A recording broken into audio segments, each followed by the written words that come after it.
हिंदू लड़कियों के साथ जबरदस्ती किया गया, उनके साथ धर्मांतरण करने का प्रयास किया गया, बाध्य किया गया। बड़ी आईटी कंपनी टीसीएस, जहां हिंदुओं को नमाज पढ़ने के लिए कहा गया, उनके साथ बीफ खाने के लिए बहुत जबरदस्ती उसी ऑफिस के भीतर की गई। क्या किसी कंपनी में प्रमोशन उसकी मेहनत, उसके एफर्ट और उसके संघर्ष के अनुसार होता है, या फिर जाति, धर्म और उसकी पहनावा, उसकी पहचान से?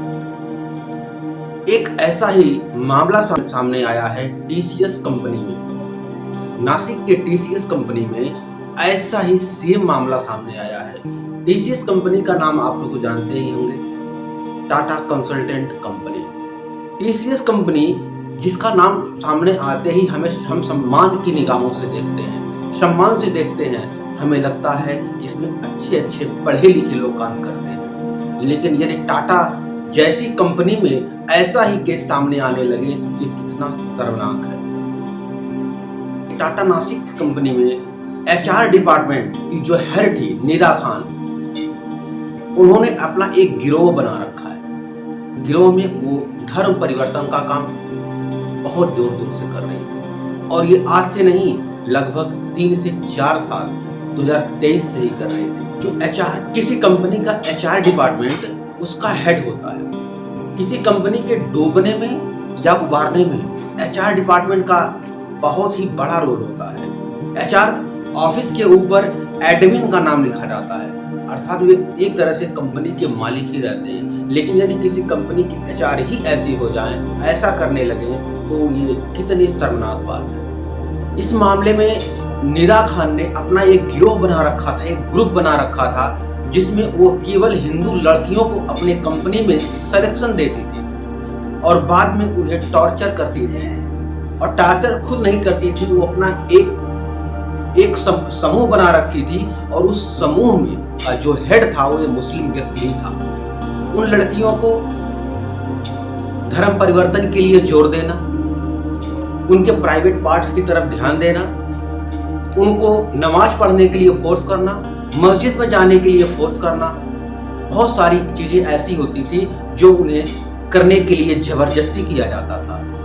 लेकिन जब ये चीजें लड़कियां एचआर डिपार्टमेंट में शिकायत करती तो इस बात को दबा देती, क्योंकि एचआर ही खुद ऐसी थी।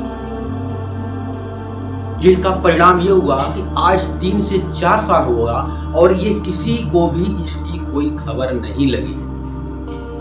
पिछले 4 सालों से ये प्रक्रिया टीसीएस कंपनी से के नासिक शाखा में चल रही थी। लेकिन क्या ये कहना उचित है कि यदि टीसीएस जैसी कंपनी में ये चीज हो रही है तो और कंपनियों में नहीं हो रहा होगा? फिर एक लड़की बहुत हिम्मत करके पुलिस में केस दर्ज करवाई, अपने दर्द को पुलिस के सामने रखी और पुलिस ने मुकदमा दर्ज किया। जब पुलिस पूछताछ में उस कंपनी पहुंची तो पता लगा कि ये चीजें बिल्कुल सत्य हैं और सही हैं। जब मामले को गंभीर रूप से लिया गया, पुलिस की खोजबीन ज्यादा और बढ़ी तो निदा खान फरार हो गई। लेकिन उनके समूह में जो काम करने वाले कुछ लोग थे वो गिरफ्तार हुए, और ऐसा सिर्फ एक नहीं, लगभग 8 से 10 लड़कियां अपने दर्द को ये झेल रही थी, बर्दाश्त कर रही थी, जिनका नाम सामने आया है। लेकिन ऐसा बहुत सारी अभी लड़कियां ऐसी होंगी, बच्चियां होंगी, जिनके अभी लोग जानते ही नहीं हैं, वो अपने दर्द को कह ही नहीं पाई। लेकिन सवाल ये भी है कि क्या यही एक ऐसी कंपनी है जिसमें ऐसा हुआ, या फिर ऐसी बहुत सारी कंपनियां हैं जिसमें ऐसा हो रहा है और हम अभी नहीं जानते हैं। ये हमारे देश में क्या हो रहा, धर्म परिवर्तन, हिंदुओं को जबरन धर्म में, आखिर ये हम कब तक बर्दाश्त करते रहेंगे? आज नहीं, हजारों साल से हम ये देखते आ रहे हैं कि हिंदुओं के साथ जबरदस्ती अत्याचार किया जाता है और उन्हें मुस्लिम धर्म परिवर्तन करने के लिए बाध्य किया जाता है, और उन्हें करना भी पड़ता है।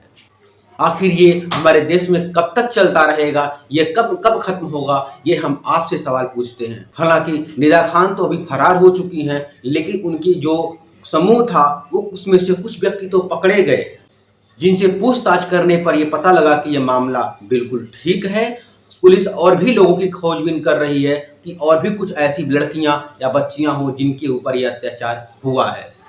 आखिर ये सब चीज़ें मुस्लिम हिंदुओं के साथ ही ऐसा क्यों करते हैं?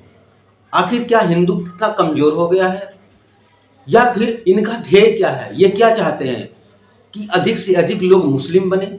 हमारे हिंदुओं में सभी लोगों का ध्येय क्या है? हम दो हमारे दो। लेकिन मुस्लिमों का ध्येय ये नहीं है, हम दो हमारे कई। बाकी आपका क्या विचार है, ज़रूर कमेंट में लिखिए। धन्यवाद।